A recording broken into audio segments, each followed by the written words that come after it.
All right. Let's dive into some of these like really buzzy wellness claims, you know? Like you ever see a product that's like promising to like totally just torch fat and like give you tons of Oh, energy? yeah. It's like, is this real? So that's Okay. kind of what we're looking at today, right? This product, Mitolyn, they're claiming to do all that, Yeah. and they say it's all backed by science.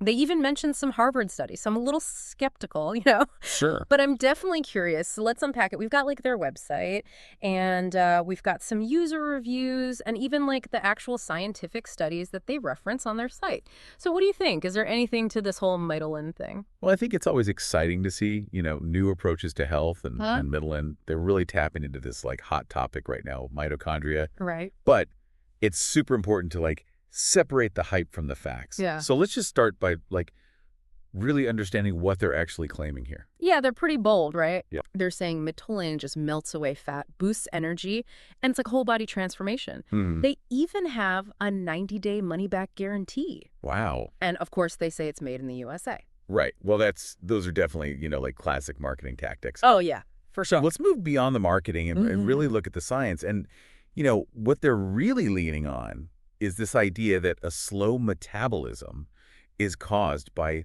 low mitochondria levels. Mm. They're even like highlighting a Harvard study. Yeah, that Harvard study. They really make a big deal about it. They do. And they even link to the research papers. Hmm. But let's be honest, anyone can just pick and choose like a study or two to back up whatever they want to say. Totally. So what's the real story here with mitochondria and metabolism? Okay, well, they're not totally wrong about mitochondria. No. Mitochondria are these tiny powerhouses in our cells, Okay.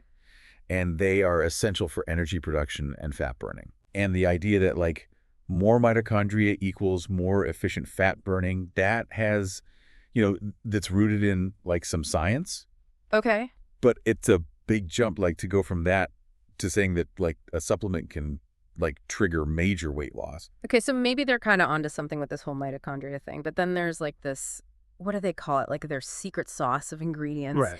They have 6 key ingredients, and each one has like this really kitschy description. Uh-huh. So we've got like Maqui Berry, which is like this exotic purple fruit, Oh, wow. and then Rhodiola. They say it's packed with over 140 polyphenols. Okay. Then there's Haematococcus, which has this potent red antioxidant, ataxanthin. Interesting. And wait, there's more. There's Amla for digestion. Then there's Theobroma Cacao. I don't know why they highlight that it's a natural aphrodisiac. Huh. And then finally, Schisandra for skin elasticity. It's a lot. It's a lot. It is like a laundry list, right? It's designed to like impress. Antioxidants like you find in like the Maqui Berry and the Haematococcus can protect our cells from damage. And then the polyphenols, they're abundant in that rhodiola. They've shown some, potential benefits for a bunch of different things. Okay, but do any of these ingredients like actually impact mitochondria? Right. Like, in a way that really like translates to losing weight? Okay, well, that's where I think the skepticism needs to come in. Yeah. While some individual ingredients like, rhodiola, there's some research suggesting it might influence what's called mitochondrial biogenesis. Okay. That's basically creating new mitochondria. I know. But it's a stretch to assume that automatically means weight loss. Right. And crucially, none of the research that they cite looks at the complete Mitolyn formula. So we're missing that like key piece of the puzzle. Yeah, Does this stuff all work together the way they claim? exactly. But wait, they do have those like glowing testimonials. Oh, yeah. Peggy lost 35 pounds. Russell torched 29, mostly around his belly. Connie dropped 40 pounds, and now she can keep up with her kids. Wow. I mean, those are pretty compelling stories. Well, anecdotal evidence is powerful. Yeah. It taps into our emotions and that desire for solutions. Sure. But remember, those experiences, they're not, controlled scientific studies. Right. They could be a placebo effect, individual variations or other lifestyle factors. Okay, so don't get swept up in the miracle stories just yet. Right. All right. But I'm still curious. Okay. So Mitolyn does have an FAQ, and they do recommend talking to a doctor before using the product, especially, if you have any like pre-existing conditions or are taking other medications. Yeah, and that's a responsible recommendation. Okay. Involving your doctor in any decision is always a good idea. Right. especially with supplements. Okay, so they also really emphasize that Mitolyn is made in this FDA-registered, GMP-certified facility. Hmm. And they say it's plant-based, soy-free, dairy-free, and non-GMO, which it all sounds, really good. Sure. But I'm guessing there's, more to the story when it comes to regulating supplements, right? Yeah, there is. While those certifications do offer, some peace of mind regarding the manufacturing, supplements aren't regulated by the FDA the same way as pharmaceuticals are. Okay. So quality and efficacy can vary between brands and even different batches of the same product. Okay. So buyer beware, even with, the fancy certifications. All right, so far we've got a product that promises to boost your metabolism by, supercharging your mitochondria. They're using some, marketing and a few scientific studies, which are interesting, but not really, totally conclusive. What do you say we take a look at that specific research they're referencing? Yeah, let's do it. It's time to, see if these studies hold up. All right, let's dig into these studies. Okay. I'm all about making decisions based on evidence. Right. So do these, papers actually hold up, or is it just hype? Well, they had those links to scientific papers. Yeah. All proud about it. Mm-hmm. One of them was titled Leukocyte Mitochondrial DNA Copy Number, Anthropometric Indices, and Weight Change in U.S. Women. Okay. It's a mouthful. Yeah, that's a mouthful. So break it down for me. What's the connection to, what Mitolyn's claiming? Okay, so the researchers, they looked at a large group of women. Okay. Over time, they measured their mitochondrial DNA levels Okay. in their white blood cells and tracked their weight changes. Gotcha. And they found an association between lower mitochondrial DNA copy number and more weight gain. So Yeah. fewer mitochondria could mean slower metabolism, making it harder to lose weight. Yeah. That seems to, support Mitolyn's main idea. Yeah, it gives it some support, but, I got to remember, it's just one study, and it was mostly focused on women. Yeah. So we need more research to be sure if this applies to men, too, Okay, yeah, that's a good point. to really understand, Yeah. why this happens. Right, it's just one piece of the puzzle. Yeah. What about the other studies they mention? Right. Did any of those look at Mitolyn's specific ingredients and how they affect mitochondria? That's where things get a little, shaky. Okay. They cite a bunch of studies on the separate ingredients, Mm-hmm.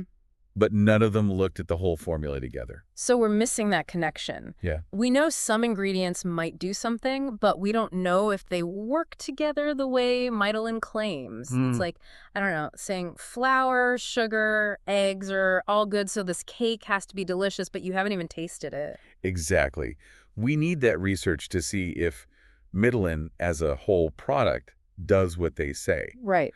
We know that some of the individual ingredients have potential, but the final product, that's what matters. For sure. So, for example, what were some of those promising studies on the individual ingredients? Okay, so with rhodiola, there's research that suggests it might positively influence mitochondrial biogenesis, the creation of new mitochondria. Okay. There was even one study that showed a 30% increase in mitochondria in muscle cells. Wow, 30%. That's pretty impressive. Right. What about Maqui Berry? They talked a lot about its antioxidant power. Right. So there's some really cool research on Maqui Berry, too. Okay. One study found that anthocyanins, those are the pigments that give it that, vibrant purple color, Okay. Yeah. could enhance what's called mitochondrial thermogenesis. Wait, hold on. Mitochondrial thermogenesis. You got to explain that one. Okay, so basically it's the process of mitochondria generating heat. Okay. And this heat production, it can lead to burning more calories, Gotcha. which could, potentially help with fat loss. So that's how they're linking Maqui Berry to weight loss. Exactly. By boosting that heat production. Yeah. Pretty sneaky. But even with those, promising studies on rhodiola and Maqui Berry, we still don't have evidence for the whole formula of Mitolyn. Exactly. We're missing that whole picture. It's like having ingredients for a gourmet meal, but no recipe. We really need more research. Right. Potential doesn't always equal results. So are we saying people shouldn't buy Mitolyn?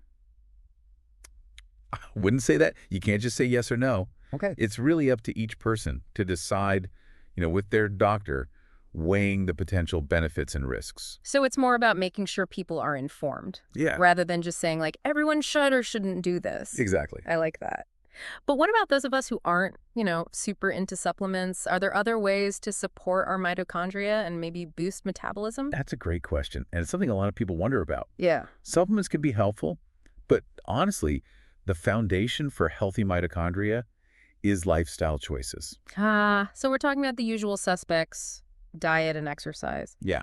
But how do those specifically impact mitochondria? I want to know how to give those little energy powerhouses a boost naturally. Okay, so let's talk about exercise first. Exercise, especially aerobic exercise and strength training. It's like a turbocharge for your mitochondria. Okay, I'm intrigued. Tell me more about this mitochondrial workout. Okay, so exercise is like boot camp for my mitochondria. Yeah, kinda. But how does it actually, work? So, picture this, right? When you work out, your cells, they need more energy.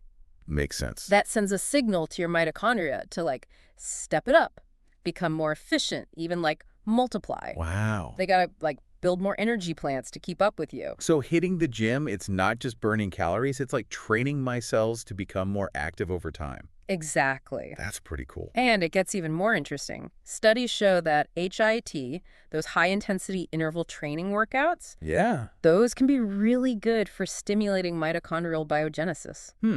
I've heard those are, really trendy now. But I always thought it was just, a fitness fad. Well, it's actually backed by science. Oh, those short bursts of intense exercise with rest periods, they really push your mitochondria to adapt and grow. Okay, so that's why everyone's doing them. It's one reason, yeah. But, it's all about finding what works for you. You don't have to, kill yourself at the gym. For sure.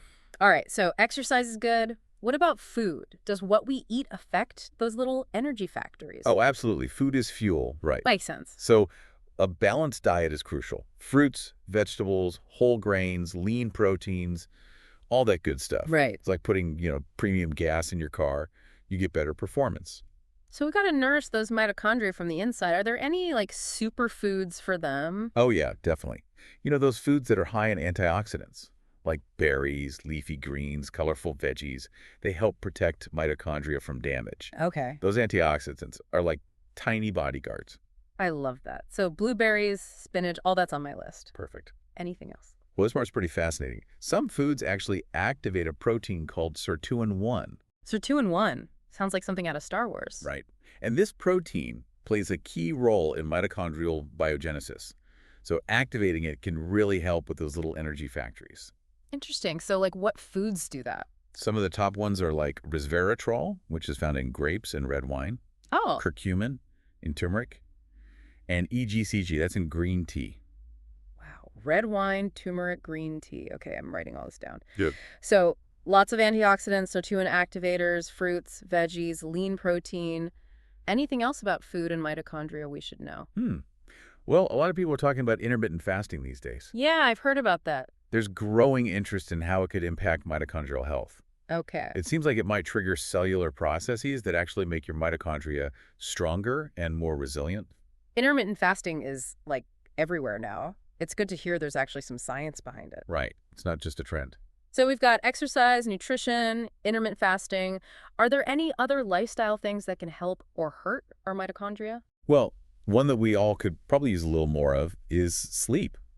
Yeah, I know. I don't get enough. When you don't sleep enough, your mitochondria just, don't work as well. Okay, yeah, that makes sense. It can make you tired and lead to other problems. Definitely. When I'm tired, I just feel, drained. Right. Sleep is crucial for, your cells to repair and regenerate, and that includes the mitochondria. So I need to prioritize sleep to keep my energy levels up. Exactly. 7 to 8 hours a night is a good goal. Got it. Okay, what about stress? Ooh, chronic stress is a big one. It can really mess with your mitochondria. I feel like stress is just part of life these days. It is for many of us, unfortunately. But when you're constantly stressed, your cells are in that fight or flight mode, Right. and that disrupts their normal functions, including how they produce energy. Wow. So managing stress isn't just about feeling better emotionally. It's about protecting my cells. Exactly. Time for some meditation, maybe a nature walk. Yeah, those are great ideas. Meditation, yoga, time outdoors, even just doing things you enjoy, it all helps, reduces stress, and supports your overall well-being, including your mitochondria. Wow, this deep dive has been incredible. It's amazing to think we have so much control over our health just by making these simple changes. I know, right? It's pretty empowering. Mitolyn might be an option, but the real key is that holistic approach. It's not about some magic pill. It's about making changes that stick. Yeah. Exercise, nutrition, sleep, stress management, it all comes together to create a healthy environment for our bodies. Exactly. And remember, it's a journey. It's not about perfection, it's about progress. Well, this has been an amazing journey into the world of mitochondria and metabolism. Thank you so much for sharing your expertise with us. My pleasure. And to our listeners, thanks for joining us on this deep dive. We hope you feel informed and empowered to take control of your metabolic health. Now, here's one last thought for you to think about. We've talked about how exercise can boost mitochondrial function, but what about genetics? Could our genes actually influence how our mitochondria respond to exercise? Something to explore. Until next time, stay curious, stay informed, and stay well.